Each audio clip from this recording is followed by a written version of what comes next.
What's going on, ladies and gentlemen? It's your boy Nathaniel Gaming, and today we are doing the extreme challenge of musical chairs.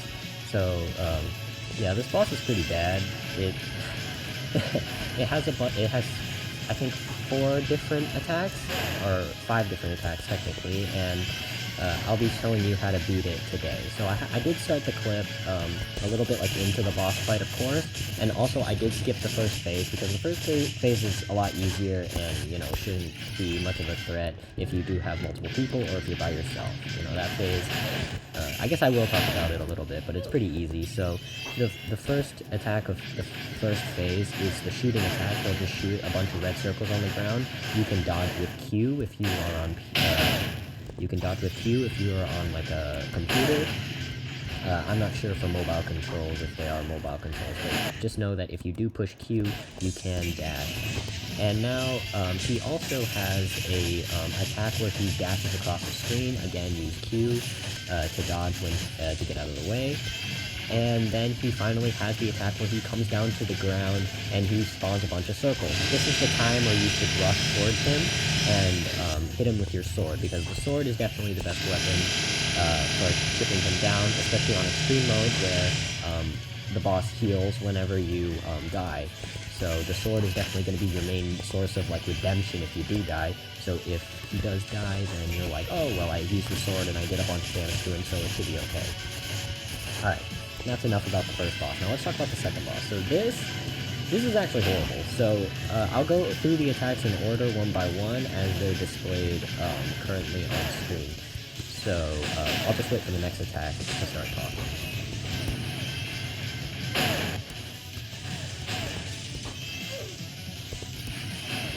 And don't fall into the void and give him free health like that. That's not very smart. And as you can see in the bottom right, my time has been going on for 47 minutes.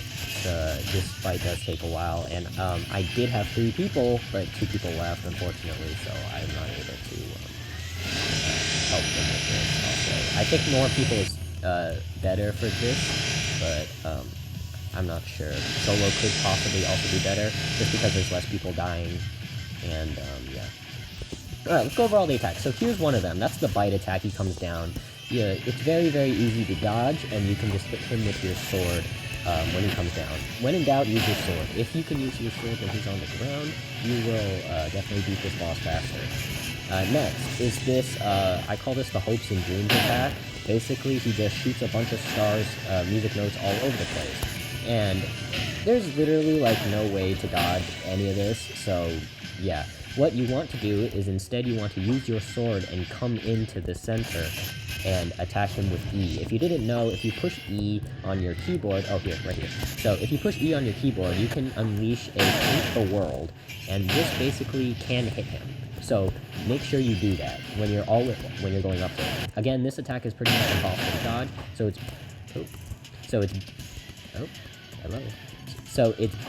it's best to just do as much damage to him as possible with Paint the World, which launches that sort of like projectile out of your sword. It does 50 damage, and just know that 50 is bigger than 20, so whenever you do it, you are always netting damage. Okay, so the second attack is the Beam. The Beam is probably the most stupid out of them. There's nothing you can really do. Just die and then stand still. Use your invincibility frames to just chip him as much as possible. See, he's going for Hope and Dreams again, so we just go in with the ability Sword, and it does 50 damage to him, and I'm not even going to try dodging any of that because it's pretty much impossible. I should have went in there, but that's fine, I'll go in now. Oh, okay, and then I hit him with hello, Hope Paint the World. Okay, I hit him with Paint the World. As you can see, his health went from 480 to 430, so it does do that 50 damage. Okay, this is his 5th quote-unquote attack. He just gets on the floor, just spam the sword. This is the time where you and your teammates are going to be doing the most damage, so make sure everybody is getting down on their sword when he's up against there. So he's doing the bite move. That move's super stupid, and also he gets on the ground, so he's vulnerable to the sword. Okay, this is the 3rd attack, or the 5th, I don't know how many attacks this is, but basically he just jumps up and comes down. There's pretty much no way to dodge that either, so when he comes down, smack him with the sword, because again, the sword does like the most damage out of all the weapons.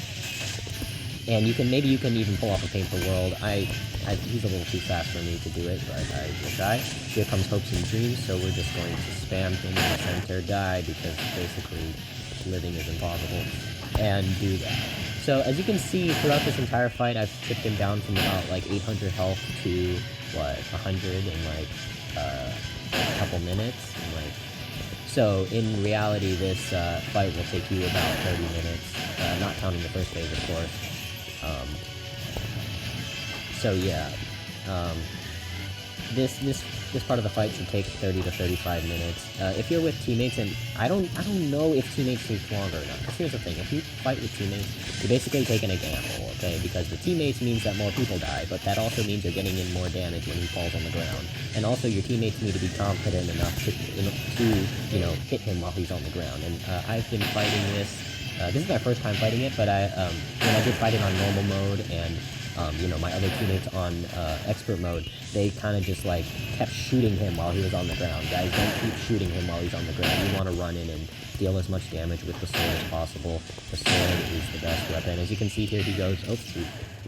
Okay, so I'm gonna finish him off with this Paint the World because I think it's funny. Come down. Oh, he's at 69 health. Wait, I'm gonna roll with him. Roll.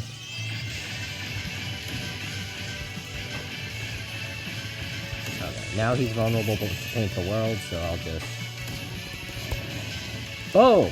And he's taken out. So that did take about an hour, as you can see at the bottom right of my screen. It did take 51 minutes. But solo is pretty possible. It's pretty manageable, I'd think. This boss is horrible. You can expect this to go really low on my tier list. The only thing good about it is the dark black knife, but whatever.